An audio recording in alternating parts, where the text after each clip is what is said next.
జయసారథి గారు నమస్తే అండి. సారథి గారు వినపడుతోందా? చెప్పండి. వినపడుతోందా అండి?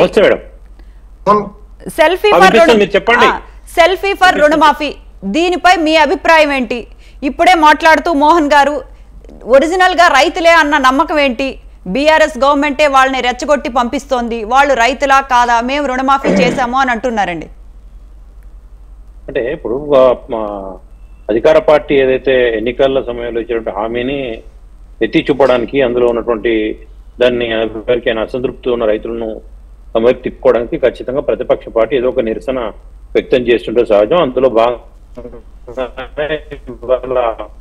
రుణమాఫీకి సంబంధించి టిఆర్ఎస్ పార్టీ సెల్ఫీ ఫర్ రుణమాఫీ అనేది ఏదో ప్రారంభించాడు తెలుస్తోంది. అంటే ఇష్యూను ఎక్కువగా పబ్లిక్లో తీసుకెళ్లాలన్నా లేదా ప్రభుత్వానికి కొంచెం స్ట్రాంగ్ గా కౌంటర్ చేయాలన్న ఉద్దేశంతో వాళ్ళు తీసుకున్నట్టు అనిపిస్తాం.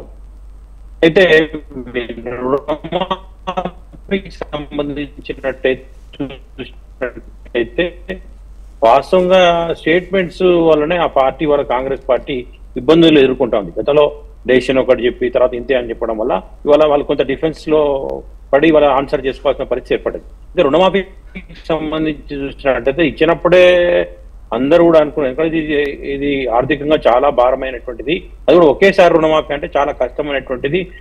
అన్ని రాజకీయ పక్షాలతో పాటు మేధావులందరూ కూడా అనుకున్నటువంటి పరిస్థితి అదే. ఎందుకంటే రాష్ట్ర ఆర్థిక పరిస్థితి తెలుసు, బడ్జెట్ ఎంత కట్టాల్సిన అప్పులు ఎంత, అట్లాగే ఏ ప్రాజెక్టులు ఎంత నిధులు ఇవ్వాలి, అలాగే కంటిన్యూ అవుతున్నటువంటి ప్రాజెక్టులకు ఎన్ని ఇవ్వాలి, లేకపోతే కొత్తగా ఉన్నటువంటి స్కీమ్స్ కావచ్చు, అంటే పెన్షన్ పథకాలు కావచ్చు, అలాంటివన్నీ కూడా ఉన్నాయి. ఇవన్నిటికి సంబంధించిన జీతభత్యాల పెంపు కూడా ఇంకా చేయాల్సి ఉంది. ఇవన్నీ చేస్తే ఈ రాష్ట్ర బడ్జెట్ సరిపోదు, దాన్ని ఈ హామీలు ఎక్కువైతే అయినటువంటి ఆందోళన ఒక ముఖ్యంగా మేధావి వర్గం నుంచి, జర్నలిజం వైపు నుంచి వినిపించింది. కానీ రాజకీయ పార్టీలు కేవలం ఎన్నికల కోసం కొన్ని హామీలు ఇస్తాయి. అయితే ఎన్నికల హామీలు ఎట్లయిపోయినాయంటే ఏ పార్టీ ఈ పార్టీ ఆ పార్టీ అట్లేండి, అన్ని పార్టీలు కూడా ఏంటంటే హామీలు ఇస్తాయి. ఇప్పుడు మనం చాలా ప్రకటనలు చూస్తాం పేపర్లలో, ఆ ప్రకటనలలో చివరి ఏముంటాయి, కింద ఉచితం అని ఉంటుంది, లేదా 60% ఆఫర్, 70% ఆఫర్ ఉంటుంది, కింద చిన్నగా షరతులు వర్తిస్తాయి ఉంటాయి. అట్లా రాజకీయ పార్టీల యొక్క హామీలు కూడా అట్లా షరతులు వర్తిస్తాయి. ముందైతే వాళ్ళు హామీలు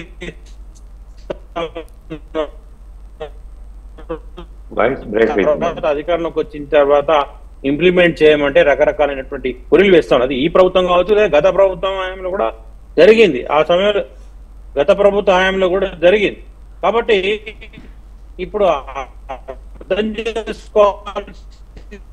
సారథి గారు మీకు అక్కడ సిగ్నల్ సరిగ్గా లేనట్టుందండి, వాయిస్ బ్రేక్ వస్తుంది. రాష్ట్ర ఆర్థిక పరిస్థితి నేపథ్యంలో ఇవ్వగలరా లేదా వారి స్పష్టంగా చెప్పండి. ఇక్కడ వరకు